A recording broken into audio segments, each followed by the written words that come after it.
You're listening to the Loving Your Own Soul podcast, and I'm your host, Britt Olson. Guided by my own intuition, my intention is to deliver genuine conversations centered around health and wellness, spirituality, self-expression, and culture. In this space, I will provide you with real-life stories, theories, and inspiring perspectives to help you uncover and tap into your own true potential. I'm so grateful you've chosen to tune in with me on this mindful exploration to living a more fluid life through a deeper connection to the soul. Now let's dive into today's journey. Hello, everyone. Welcome to the podcast. I am so honored to have you tuning in here with us today for this very special conversation as we are joined by a postpartum doula, Ashley from Bloom Mama. And we will be going through really just a real talk on pregnancy, postpartum, and the untalked about experiences that take place during and after pregnancy, as well as a little bit of a look into motherhood and what comes with that. This conversation is not to really intimidate or scare anyone who has yet to experience this journey, but to simply inform and bring life to what occurs for many and many experiences that are not talked about.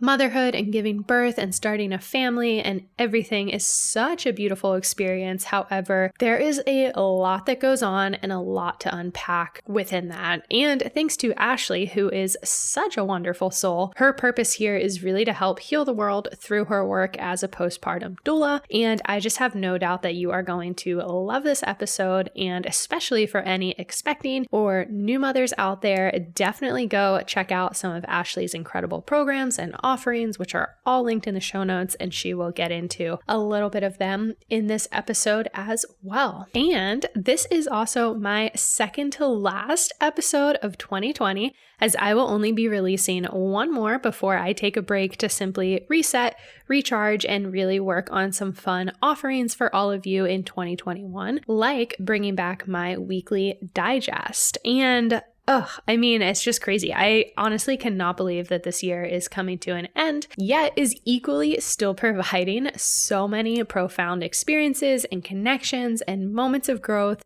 And I am just here for all of it. I'm grateful for all of it. And yeah, what a journey. Thank you to all of you as well for just coming on this journey with me, I guess is what I can say, for tuning in, listening to the podcast. I love having all of you. I love hearing your experiences and what took place for you upon listening to the episodes. Definitely feel free to reach out to me on Instagram at Loving Your Own Soul, or send me an email, lovingyourownsoul@gmail.com. I would love to hear from you. It has been so much fun connecting and getting to know some of you a little bit deeper as well. But really, without further ado, let's go ahead and jump into this episode with Ashley. Ashley, welcome onto the podcast. I'm so excited to have you on here and just learn a little bit more about your story and your journey thus far. Yeah, thank you for having me. Absolutely. And you are a doula currently, and I know with your work, I believe your business is called Bloom Mama. Is that right? Yes. Correct. Bloom Mama. I love that name. Thank you.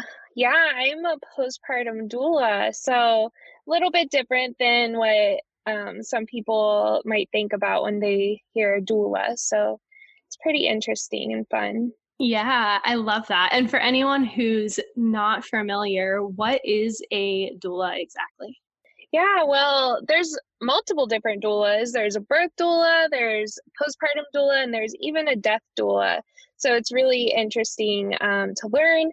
But specifically, I am a postpartum doula, which helps with afterbirth. So I feel like a lot of times when moms have a baby, they kind of are just left to fend for themselves after being pretty well taken care of their whole pregnancy with doctor's appointments and things like that. So that's where I come in, and I help with physical, emotional, and me specifically, I work with moms with their spiritual identity and just like trying to figure out who they are again.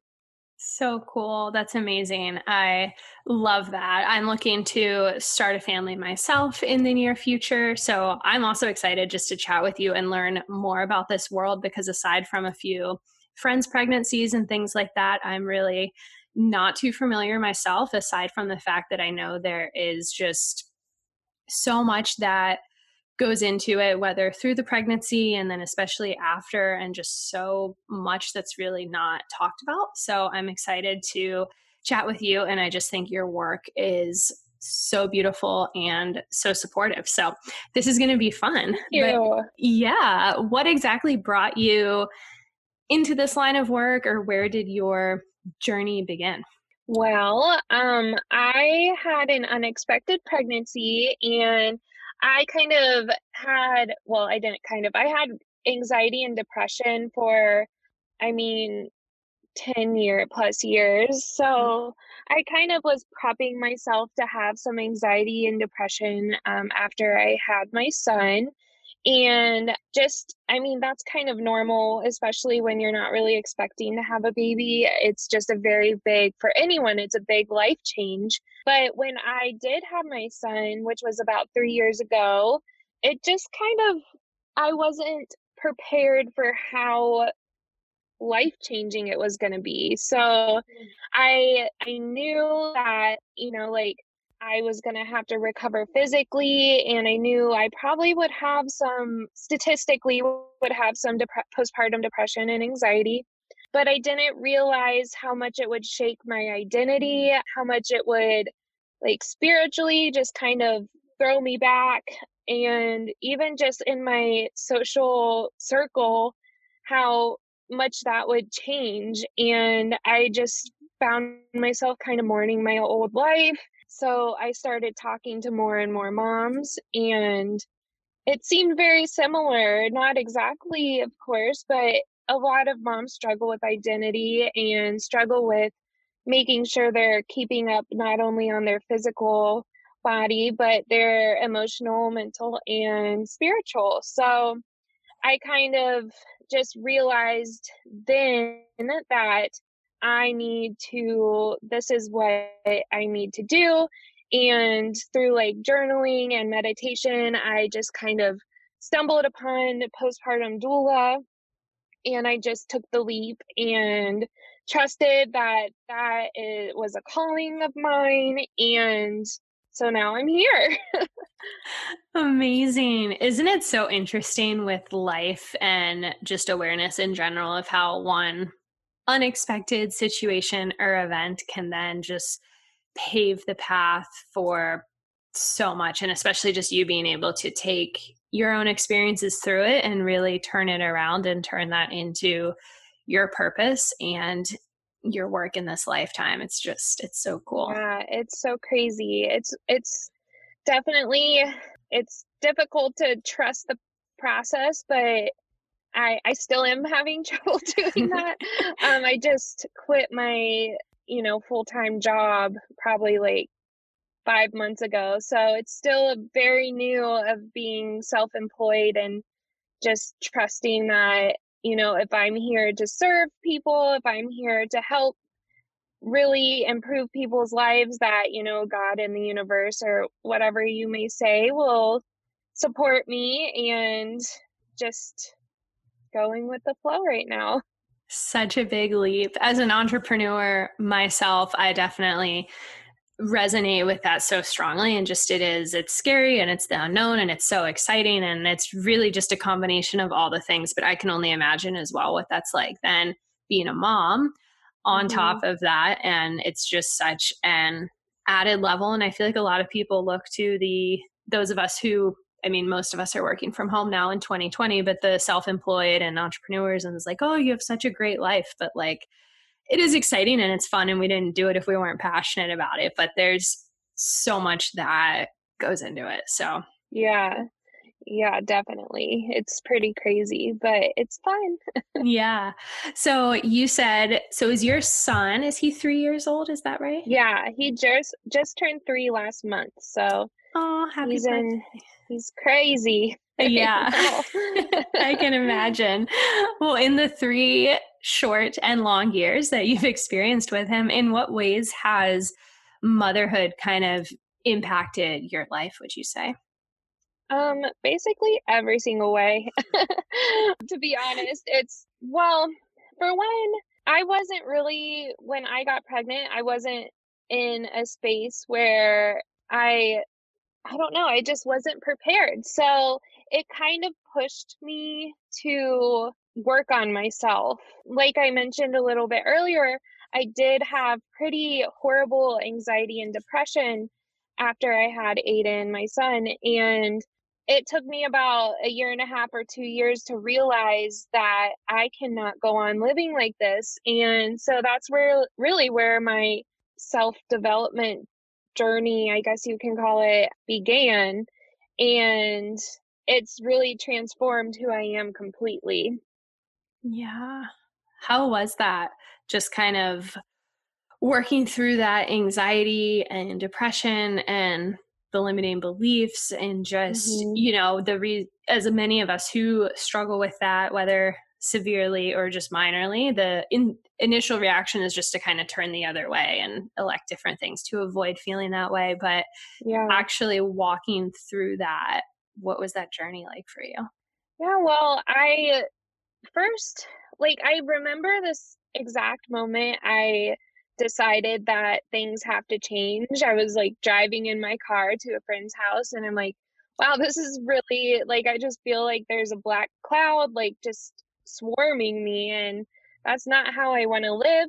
So, decided to get Reiki done, which I had never done, which is really helps clear your energy and, well, I guess align your chakras. So when I did that, every my practitioner said every single one of my chakras were closed and they weren't working properly. And I was like, yeah, I really feel that. Like, that kind of makes me cry, but like it was something that I needed to hear. So then I really started researching and learning about energy and how important that is with every part of your body, even your physical body, and how much it benefits like during postpartum. And then I just randomly had the opportunity to get my yoga teacher training or my yoga teacher certification. So I started my yoga teacher training, and that really changed my life forever. It was probably, I think it was like a 6-month program, but within those 6 months, I was doing so much yoga, just really tuning into my body, doing a lot of breath work. And I completely got off my depression medicine. It really helped my mental health so much. And then previously, I was getting my postpartum DONA certification. Now I'm just trying to incorporate all of those tools that I've learned and help bring them to moms so they don't have to wait the year and a half or 2 years that it took me to realize I needed to do some work. Were you a spiritual person before that Reiki session and kind of into energy healing and spirituality, or was that your first kind of doorway into that world? Yeah, I was always kind of into it ever since I was like really, really little. I've always been like I've always searched for like ghosts and Yeah. I was like kind of woo woo my whole life. So I've always been into it, but I think after I had my son, it and did my yoga teacher training and really started an actual practice that it just is so much more of a deeper level than just thinking it's cool. Totally. Yes. Well said. It has certainly become a trendy topic and Mhm. buzzword in our society, which is in a way a good thing, and that people are, I hope, using it intentionally and opening up, and just shows how far we've come. But yet it is also, it's very easy to just scratch the surface and not understand the pure intention behind it. So, Yeah, and I think really like I wasn't practicing every day. I wasn't doing any spiritual practice every day. I guess that just led me to where I am. So I think any little improvements you can do in your life bring you to wherever you need to be. totally. And it's such an open book and open door as well. There's really no one right way to go about it. And it's really just endless. There's so much. I love Yeah. that. And I feel you as the kid, I was definitely into just like haunted houses Yeah. and crystal shops and just like all the things as a young kid that now I'm like, oh, that makes sense. That was just a ingrained part of I me. know. Me too. I would turn the lights off places and just take pictures to see if there's any orbs. I loved it. I love that so much. What's for you will never leave you. That's for sure. I know. So, what is your kind of speaking of spirituality and just mindfulness and intentions and things? What would you say is your intention behind your work and the women you work with and support? Yeah, kind of like what I mentioned before. I want to make sure women have the tools and resources to really just thrive during their postpartum instead of feeling stuck and like they're kind of just drowning a little bit. So I want to bring all of my knowledge, all of my practices into one place so moms can join or, follow what I'm doing and start doing the work right away or when they're pregnant to even. So they at least are in tune enough to know what's going on with them, unlike me where I just kind of did the motions for like 2 years.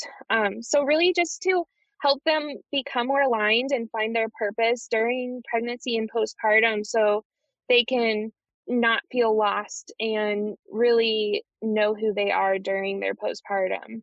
Mm. And I would assume that that then also kind of in effect goes then into just being a mom and motherly instincts and things like that. I've heard before, maybe it was through Gabby Bernstein, I think. I think it might have been her just talking about her journey because she dealt with Mhm. postpartum. And I think she said that once she worked through her postpartum depression and everything, that her son suddenly became more energetically attached to her and looked to, it was like he could sense the unrest in her energy. I don't know if you've Mhm. seen anything like that or if any of your clients have felt that disconnect before as well. Yeah, that's a big thing. When you're not, loving yourself and in tune with yourself, sometimes it's hard to be energetic and loving to anyone else. So I definitely think sometimes it does create an issue with bonding with your baby. And so working through those things, and not everyone bonds with their baby right away, but again, like it's important to me to just help women at least have the education and resources to know what's going on with them so they can take the next step to kind of like level up. I just really think knowledge is key. It sounds cheesy, but it is. Yeah, no, absolutely. What are some of the tools and resources and things that you kind of work with your moms and stuff? In my coaching program specifically, I focus on personal development along with knowledge about your newborn. So, definitely a lot of journaling and self reflection, meditation. If they like yoga, then I always recommend yoga. But really, I think journaling is so powerful that, I mean, just taking the even few minutes a day to just notice what you're feeling and how you can kind of improve that is really important to me. I also like to teach about the vibrational scale, the lowest vibration being like super depressed, and then the highest as being, joyful, blissful. So I like to give that image to women so they can every morning just pinpoint where they're at and make small steps that makes them feel better throughout the day. It doesn't have to be like huge, just little steps to raise your vibration and feel better so every day can, improve and you're never stuck at that sad or low vibrational state. Cool. That's cool. I love that. Did you feel, just hitting back to journaling for a second, when you had first started journaling, did you find that journaling felt intimidating to you in a way? Or do you find that with Yeah. your moms? Oh yeah, definitely. I think when people think of journaling, they think like you just sit down and write pages and pages, but it doesn't have to be like that. That's why I give prompts every week to my members. So they have like guidelines, because I think that's more digestible for people to sit down and write to maybe a theme or a question. So it can be intimidating, but it doesn't have to be if you just do simple things. Like you can even just like Google, if you're feeling like, man, I'm really stressed out, like maybe just like Google journal prompts to help with stress, and then tons will come up. So it's just doing what you can. If you want to journal and you feel like that is something that will help you, then just find little steps to do it. Definitely. And it's such a powerful tool. It's almost like such Mm-hmm. a simple word. We kind of overlook it in a way. But I mean, journaling, I've just had so many breakthroughs. And one of the Yeah. things I love is having those guided journal prompts through individuals such as yourself, and kind of having that guide to direct and almost just open up parts of me that on a Mm-hmm. conscious level, I wouldn't really understand. But then having the guidance, you can subconsciously kind of open up and just work through some different things. So, and Yeah, journaling is like definitely. so open ended, like you said too. It doesn't have Mm-hmm. to be pages. Yeah, and I always just suggest to, take one prompt and just write on it for like 5 minutes. Just write anything that comes to your head, kind of like intuitive journaling, I think is the technical term. So you just write and write and write. And even if it's so dumb, like just keep on writing. And then things will come up and you'll start thinking of more things. I know multiple times I've sat down and I was like, okay, I'm going to write to this subject. I'm like, I don't have anything to say.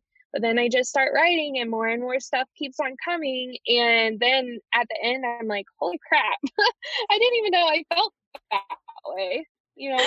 Oh, isn't that so funny? Yeah, it's kind of crazy. It is. It's so, yeah, we are truly such just powerful beings, and it's so, so cool. With Yeah. postpartum, we've been talking about it from as a mom. Is there anything that you've seen, or maybe clients, I don't know if you can speak to this or not, but that men deal with as well? Or is it more the physical, mental, and emotional state of the female post delivery? Men definitely deal with it, but it's definitely different. There's a lot of pressure on women to, especially if you're breastfeeding.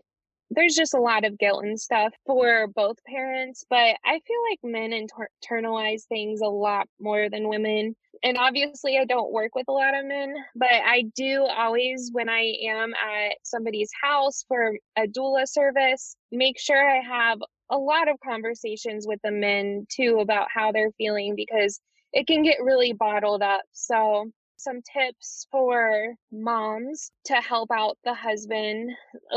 Typically, this is very like stereotypical Yeah. type of family. I know a lot of moms I work with have trouble with, they're with the baby all day, and after about 2 weeks, if it's 2 weeks in America, dads go back to work. So the mom's done, when just needs a break when the dad gets back, and the dad gets bombarded with a baby but doesn't get to decompress from work. So definitely making sure there's communication and being like, okay, dad gets 20 minutes after he gets back from work and then takes a baby, and then mom gets her hour or whatever it is. So I just think communicating with your partner is a big obstacle during postpartum, um, but it is very important. Yeah, definitely. That makes so much sense. And then from like a female perspective, I could see how much, I don't know, maybe I'll call it guilt or shame. I don't know if those are quite the right words for what I'm trying to say, but will kind of be connected within that as well of I need a break, but then like Mhm. he's been at work all day supporting the Yeah, family, or vice versa at night. Mom's exhausted. Should dad get a sleep yeah, because he has to go to work? And just so much that goes yeah. on. I think it brings a lot of resentment to moms, and that can also bring a lot of shame, because moms feel guilty for resenting dad, because a lot of times the mom does have more on their plate when it comes to taking care of the baby, especially if you're breastfeeding, but even when you're bottle feeding, it's just how things are sometimes. Baby is very attached to mommy a lot of times. So making sure everyone has an opinion and communicating. And that also brings up, if you are feeling resentful, it typically means you're burnt out and you need to set more boundaries. And this goes for the dad and the mom, or, both parents. So boundaries is super, super important during postpartum to make sure everybody's being heard, everybody's getting their time, and everyone's happy. Totally. Oh, boundaries is such a big one. It's interesting as you were just kind of talking about communication and boundaries and just the whole gamut that goes on. It kind of feels very symbolic as well, or just a reflection of life in general, but things that we kind of ignore. Maybe we don't put up boundaries. Whereas when you have a child, you really don't have a choice but to kind of figure it out. Would you say that early parenting does kind of mirror really just pretty much life lessons altogether? Yeah, definitely, except like amplified times a billion. Yeah. Yeah. So obviously, boundaries are always important. I find that a lot of times moms don't know what a boundary is, even, or what needs to be in place. That is what causes the resentment and causes the whole circle of emotions of feeling mad at their partner and then feeling burnt out because they don't make sure that they get the time they need for themselves. Yeah, definitely. And then just even time to connect with your partner and be Mhm. intimate as well, because that's so Yeah. important. And Yeah, and then bring in COVID, and that's a whole nother aspect of boundaries you have to set with family and friends and everything. I can only imagine how I just feel so much for whether those who gave birth, pretty much who gave birth in COVID, or any new families and Mhm. things like that, just how that would be from the birthing process to then after the fact, and just managing family members and friends. And you let them see the baby, not see the baby. And it's just such an added, I can only imagine what Yeah. it's been like this year. Yeah, and there's also a huge, when it comes to COVID, there's a huge sense of grief and loss because it's not a normal pregnancy or a normal postpartum. I mean, like, most of the places aren't letting dads come to appointments. So it's completely different, and allowing, I just love to give space for moms to feel sad and to know that it's okay to feel like this is a shitty experience, that it's not normal, and to kind of mourn that. And it's okay to have those feelings and be happy. You can have both. Yeah, definitely. And just to release that emotion. And yeah. Yeah, because a lot of times it's like, oh my gosh, I have a healthy baby. I have nothing to be sad about. But you're allowed to be sad and be really happy at the same time. We're human. That brings a lot of emotions. Absolutely. Being a human is not easy sometimes. It's That's not. for sure. In what ways can someone who's going through like an early postpartum depression or something, what ways can you kind of maybe some initial signs or ways to kind of have awareness or understand what's going on? Yeah, so I'll just touch on a few of the mood disorders that go along with postpartum. So baby blues is what typically a lot of moms have just because of the rise and drop of hormones. That typically lasts for 1 or 2 weeks. So that 2 week mark, and you're still feeling really, crummy after that, and feeling just like maybe you aren't the best mom, or you are having these negative thoughts that are constantly happening through your head, that you just aren't doing a good job, or bringing in the anxiety, like maybe you're just terrified of, when I had postpartum anxiety, I was scared to sleep because I thought Aiden was not going to wake up.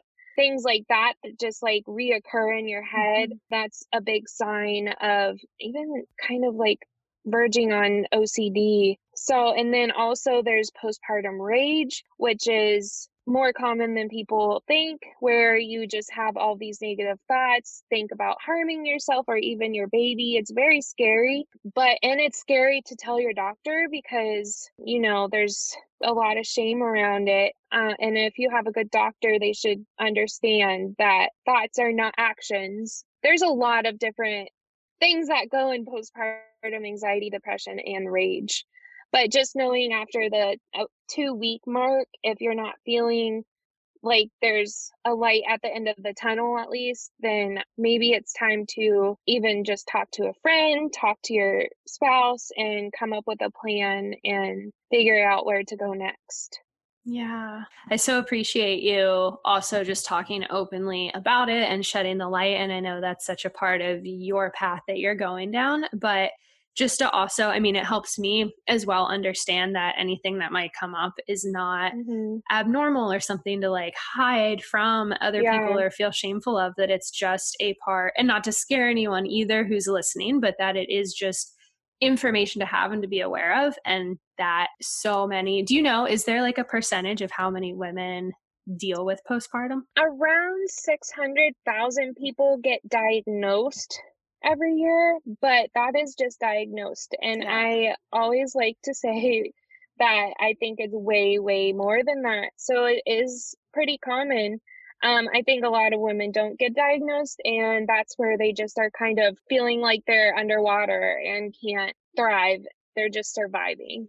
So difficult. And then just to be able to also not carry and hold those emotions and experiences Hmm. with you throughout life. We were talking about energy earlier, but I'm a firm Hmm. believer that trapped energy really can show up in the body differently. And if we're not working through things, it just gets stuck and stagnant. Yeah. So Yeah, and it can cause a lot of problems later on.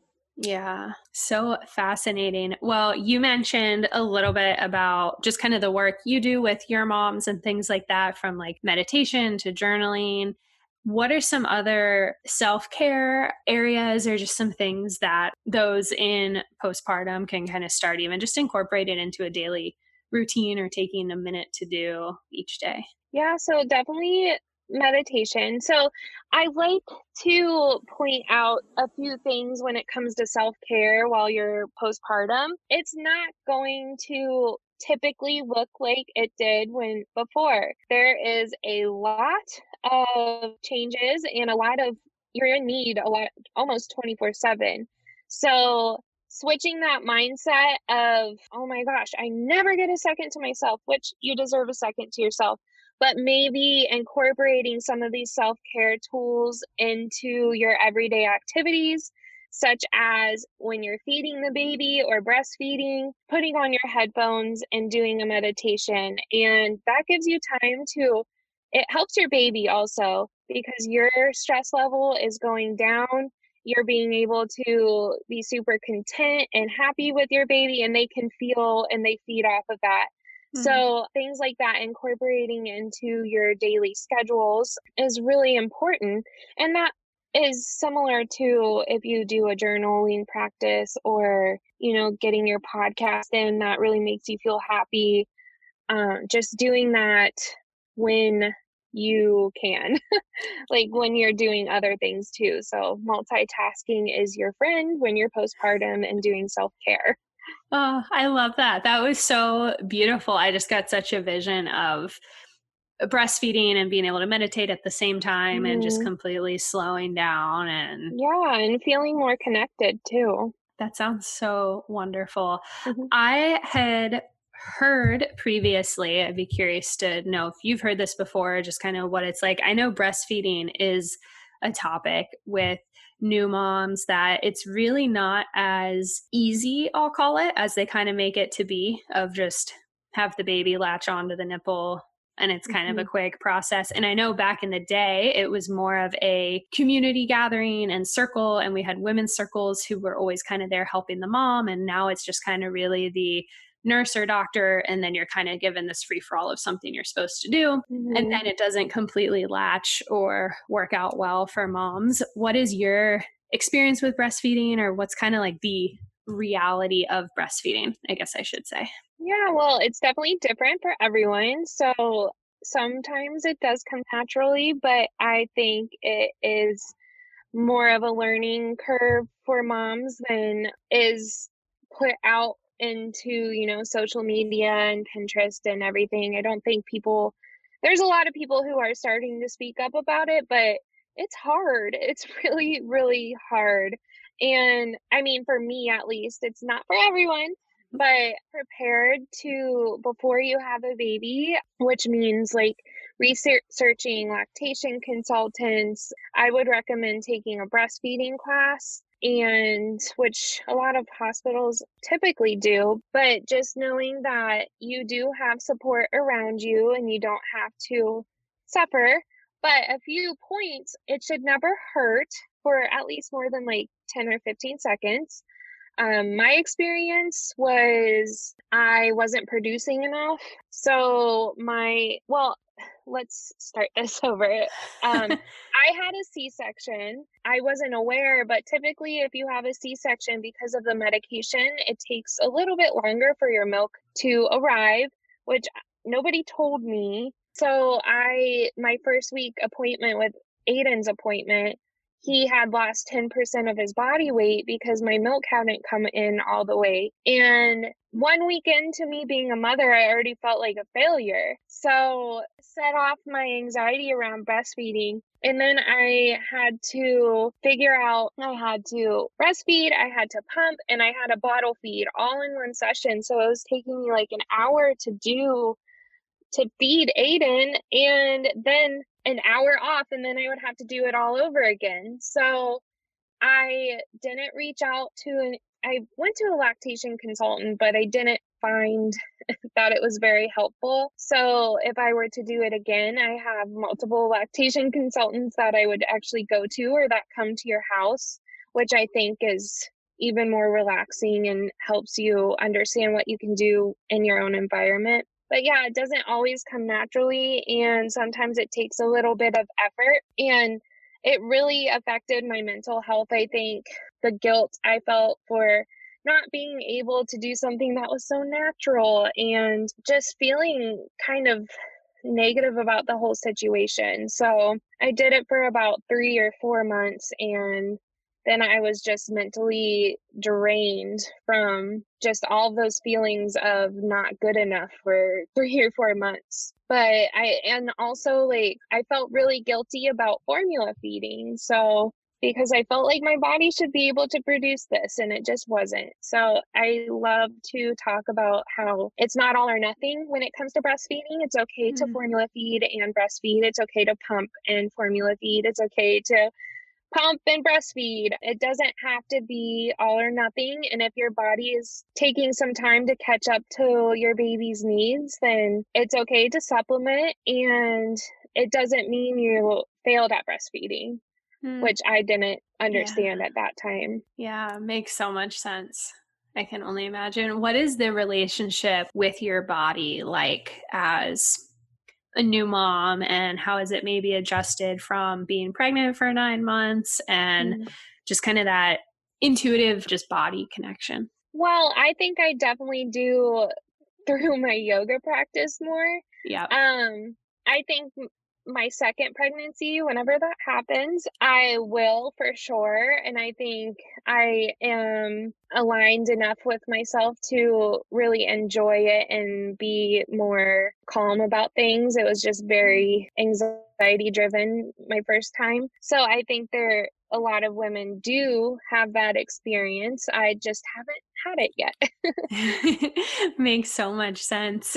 To that point, what would you kind of recommend for women maybe who are currently pregnant or women who are expecting second pregnancy or first time pregnancy? Is there any tips or ways that you would support ahead of time or throughout the pregnancy? To align with their body or get in tune with their body or mind body connection. Yeah, definitely. I mean, I keep on saying this, but yoga, man, it's like the best thing ever. Postpartum and prenatal yoga, I teach them. So I think it's the way I teach them, it's very much like connecting with yourself, with your breath work, with your baby, with how you're feeling in every part of your body. So a lot of connection and really just taking the time to be quiet, because it's really, really hard even when you're pregnant, because you feel like you have 1,000 things to do to prep for a baby, to sit at least 10 minutes a day and just be quiet and just calm your body and nervous system down. I think that's a really good thing to do for anyone, really. That is so true. I love that. Fast-paced world, so it's hard to do, but I mean, everyone has 10 minutes. In my Absolutely. yoga training, we did yogi meals, I think they were called. But basically, we just sat there and ate with no Oh, distractions and just chewed our food, and that's all. that is so cool. Oh my gosh, yogi meals. I love that. I'm totally going to incorporate that myself. I feel like we could all use that.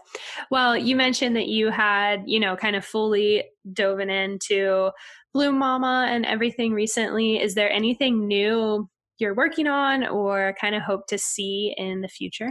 Oh, yeah, I have a lot going on right now. I am about to launch 2 free programs, which is a 4-week yoga prenatal and postnatal series for, expecting and postpartum moms. And then I also just finished a prepping for postpartum class. So it typically is like kind of like a birth class, but for postpartum. So you can kind of prepare and know what your physical body is going to go through, know what your emotional, mental, and spiritual body is going to go through, so you can have more aligned, well-rounded postpartum. And then I have my membership going. It's already going, and that's an amazing resource to connect with other moms that are going through the same thing. But we also have weekly yoga classes, and we have masterminds or master classes where I bring in postpartum experts to, just bring more education and knowledge and have a space where moms can ask these experts questions. So a lot going on. And I also So do much. one-on-one coaching too, and Okay. doula services. So there's a whole bunch. Amazing. You have so much going on top of being a mom, just to add that to it. I love that. That's so exciting. I cannot wait to just follow your journey and one day work with you and join your membership and your beautiful group of moms. Yeah, For so anyone fun. listening, where can people find you to connect further or even join in on some of the stuff you've got going on? Yeah, so you can follow me at Bloom Mama Doula, and that's for Facebook and Instagram. And my website is bloommamadoula.com, so where you'll find any of the membership. It's also all linked in my Instagram. So if you just want to follow me on there, I usually promote all my stuff. So you can just find out what's going on through that. So fun. Well, this was such a beautiful conversation. I just learned so much. And again, I just so appreciate you holding the space and just really talking transparently about everything that goes on. But before we close out, I love to close all my episodes with some loving your own soul questions, as I call them,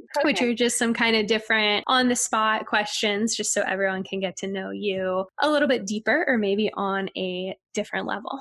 awesome. Cool. So, first question: what color would you say resonates the most with your soul? Turquoise. Ooh, I love turquoise too. Yeah, it's my favorite. It's so pretty. We were obviously talking all about children and parenting and everything like that, but what was something that you love to do as a child? As a child, really just like play in creeks and ponds and like catch frogs and stuff. I was always kind of a tomboy when I was little, so it's just getting into nature. So fun. Are you a breakfast, lunch, dinner, or snack person? If I'm cooking, more of a breakfast person. If I'm not, definitely a dinner person. Cool. What are some of your maybe favorite things to make or even just like quick on the go mom ready meals? Right now, I'm like really obsessed with roasted sweet potatoes. Mm, So I yes. eat a lot of that. Chicken tortilla soup, anything I can throw in the crock pot that's easy. And right now, I just love it's fall. So it's nice to have those warming foods. Yes, absolutely. Speaking of fall, we are closing out 2020, which has been such an interesting year for so many of us. But Mhm. as we look ahead to 2021, what is one thing that you are most looking forward to in the upcoming year? Well, I am turning 30. So I am so excited. I'm hopefully going on vacation for my 30th birthday in April. Yeah. I also am coming down to Florida for a few weeks in January. So really just having the freedom this year, or 2021, to do whatever I want. So fun. When in April is your birthday? April 16th. Oh, I'm the 14th. I don't know if we talked about that. Nice. Yeah. I don't think so. I have a girlfriend that is the 14th. Oh, so fun. I love that whole week of April. I don't know why, obviously because my birthday's there, but something Yeah. about like the 12th through the 18th. I just love all those birth dates for some reason. I know. I have so many Aries friends. Yes, I love being in Aries. On the flip side of that question, what is one thing you've learned maybe what's one thing you've learned that kind of stood out to you the most this year? To just trust your gut, and even if there's a lot of resistance, just do it. And if it's for the better, then good things will come. Just really giving myself a lot of grace when it comes to, any of these practices that I do. If I don't get something done, like, it's fine. And just loving myself a little more. Wonderful. Final question that I ask everyone who comes on here. We might have talked about this a little bit earlier. When did your exploration to diving deeper into your own soul first begin, and how has it evolved since then? Yeah, so I guess really probably about a year and a half ago when I started to dive in pretty deep, and it has transformed everything in my life. After about 10 or 15 years of anxiety and depression, I feel like I have that under control. I feel more in tune with my body. I'm just learning different things every day to try to just make myself happier and just live a better, happier life. And it's just always transforming. Absolutely. It's a continuous evolution. Yeah. Oh, and you just have such a bright energy about you. So not knowing you previously, but where you are right now, definitely you can see and feel all the work that you've done. So I love it. But thank you so much for taking the time. This was so wonderful. Wow.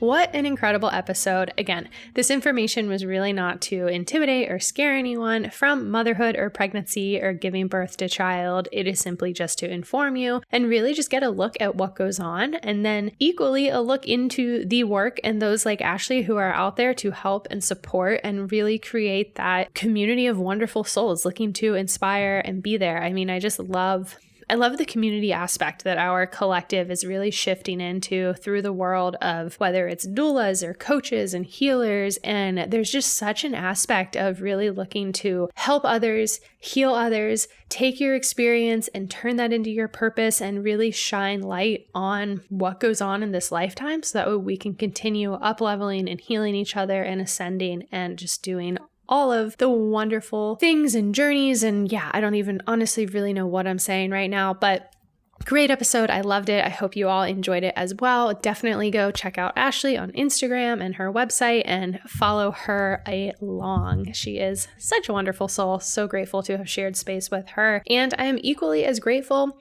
for all of you who continue to tune into the podcast. As you know by now, the best way for podcasts to really grow legs and continue to grow so that way more listeners can reap the benefits and inspiration from all of these inspirational guests and stories is through ratings and reviews. So if you elect to leave a rating and review for this podcast, I would be so grateful, and in exchange, I would love to send you a special gift. So in order to rate and review on Apple Podcasts, all you have to simply do, leave a rating and a review, screenshot it for proof, email it to me, lovingyourownsoul@gmail.com, and in exchange, I will send you a very special gift. As always, thank you all for being here, and I look forward to continuing the journey with you again soon.